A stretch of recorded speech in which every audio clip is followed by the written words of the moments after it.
Hello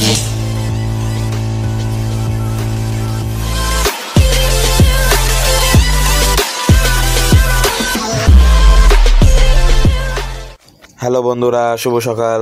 আশা করি আপনারা সবাই ভালো আছেন, আমিও ভালো আছি। তো আমি আপনাদের মাঝে নতুন ব্লগ নিয়ে হাজির। তো আজকে আমি আমার ভাইকে স্কুলে দিয়ে আসব।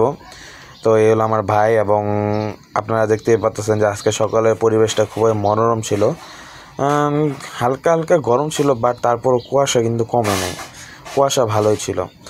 অ্যান্ড আমার ভাই আজকে বলছিল যে হেঁটে যাইব।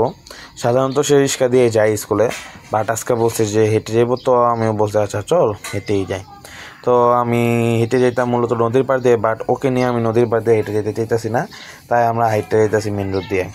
অ্যান্ড প্রায় আমরা ওর স্কুলে আমরা চলে আসছি।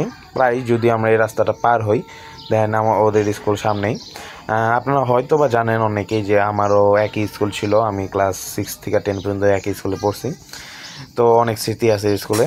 অ্যান্ড আমি প্রায় এই স্কুলের সামনে চলে আসছি, ওই যে স্কুল বিল্ডিং দেখা যাইতেছে। অ্যান্ড হলো এই স্কুলের মেন গেট, এবং আমার ভাই আমাকে টাটা বাই বাই দিতেছে।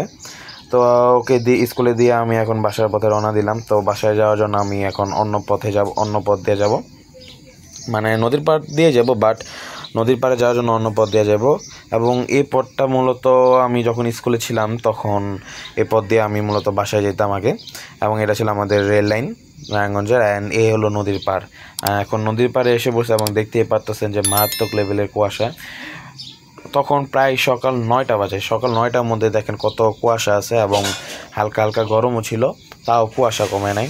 এমন ওয়েদারের কী ব্যাপার আমি নিজেও জানি না। এবং আমাদের শীতলক্ষা নদীর পানিও কমে গেছিলো, এবং খুবই দুর্গন্ধ হয়ে গেছিলো, কারণ শীতকাল থেকে এটা গ্রীষ্মকালে রূপান্তরিত হইতেছিল। বা যখন বর্ষাকাল আসবে তখন আবার জলে ভরে যাবে এবং দুর্গন্ধ কমে যাবে। এবং প্রায় আমি আমার বাসার সামনে চলে আসছি। সো গাইস, আজকের জন্য এইটুকুই। আবার দেখা হবে পরবর্তী ব্লগে। যদি ভিডিওটা ভালো লাগে এবং লাইক এবং কমেন্ট করবেন, এবং সাবস্ক্রাইব করে আমাদের পাশে থাকুন। ধন্যবাদ সকলকে।